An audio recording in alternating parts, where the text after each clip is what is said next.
പത്മിനി, ഉർവശിയുടെ ഉദ്ദേശം എന്താണെന്ന് എനിക്കറിഞ്ഞൂടാ. പക്ഷേ അതിന് നിന്നെ ഉപയോഗിക്കാമെന്ന് അവള് വിചാരിച്ചത് അത്ര ചെറിയ കാര്യമൊന്നും അല്ല.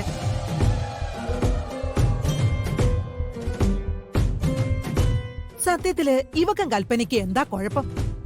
ഒരാളെ ഇഷ്ടമല്ല, ഒരാള് നേരെ നടക്കുന്നത് കണ്ടുകൂടാ. അമ്മേ, നേരെ ചൊവ്വേ നടക്കുന്നത് കണ്ടാലേ എനിക്ക് നന്നായിട്ട് അറിയാം. വരുണും രാധികയും തമ്മിൽ എന്താ ബന്ധമെന്നേ അമ്മയ്ക്കറിയോ?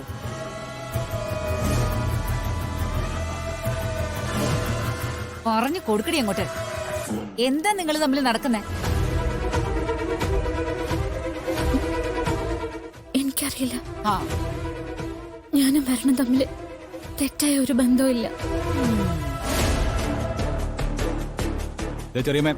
ചെറിയമ്മ ഒരുപക്ഷെ ജയിക്കാൻ വേണ്ടി ഓരോന്ന് പറയുന്നതായിരിക്കും. പക്ഷേ അത് പലരുടെയും അഭിമാനത്തിന് മുറിവേക്കുന്ന കാര്യമാണ്. എടാ മോനെ, ആ വീഡിയോ ഡിലീറ്റ് ആയി പോയതിന്റെ പേരില് നീ എനിക്ക് ക്ലാസ് എടുക്കേണ്ട കാര്യമൊന്നുമില്ല. നീയും ഇവളും തമ്മില് നേരായ ബന്ധമല്ലെന്ന് കൃത്യമായിട്ട് അറിവുള്ള ആളാ ഞാൻ. മതി, ഉർവശി ഇനി ഒന്നും സംസാരിക്കണ്ട. പല തവണയായിട്ട് ഞാൻ ഉർവശിക്ക് താക്കീത് തരിക, കുട്ടികളെ കുറിച്ച് അനാവശ്യം പറയരുതെന്ന്.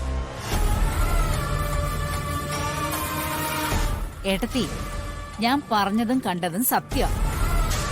പ്രിയങ്കയുടെ തടസ്സം ഒഴിഞ്ഞു കിട്ടിയപ്പോ രണ്ടെണ്ണം കൂടി ആഘോഷിക്കാൻ ഇറങ്ങിയിരിക്കുക.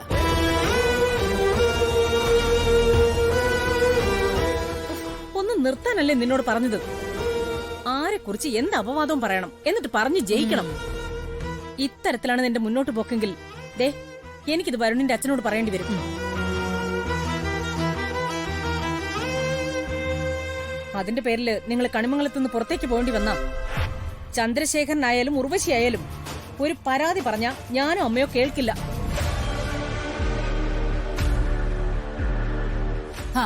നടക്കട്ടെ. പക്ഷേ ഞാനീ പറഞ്ഞതേ ഏട്ടത്തി മനസ്സിൽ കുറിച്ചു വെച്ചു. കാണാനുള്ളത് ദൈവ ഏട്ടത്തിയുടെ കൺമുന്നിൽ തന്നെ കാണിച്ചു തരും. അന്ന് നീ പറഞ്ഞത് ഏട്ടത്തി തിരുത്തുകയും ചെയ്യും.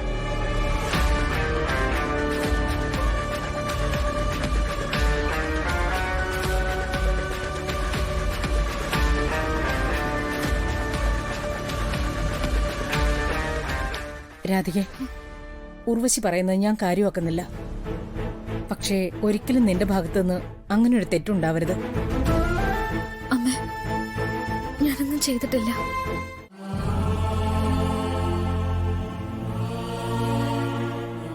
പേടിക്കണ്ട. എന്ത് സംഭവിച്ചാലും കണിമംഗലത്ത് നിന്ന് നീ പുറത്തു പോവില്ല. പിന്നെ ഉർവശി പറഞ്ഞ കാര്യം എല്ലാം മുത്തശ്ശിക്ക് അറിയാൻ മോളെ.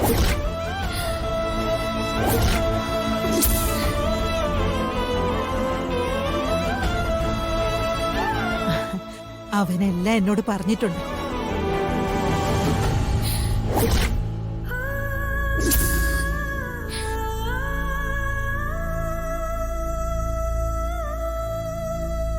നിങ്ങളെ മുത്തശ്ശി ഒന്നിപ്പിക്കും.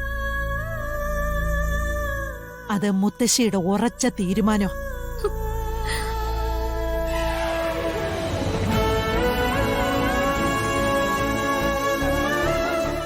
മുത്തശ്ശി കൂട്ടുണ്ടെങ്കിൽ വരണം എന്തും ചെയ്യാൻ മടിക്കില്ല. ഇനി ഒരുപാട് സൂക്ഷിക്കണം.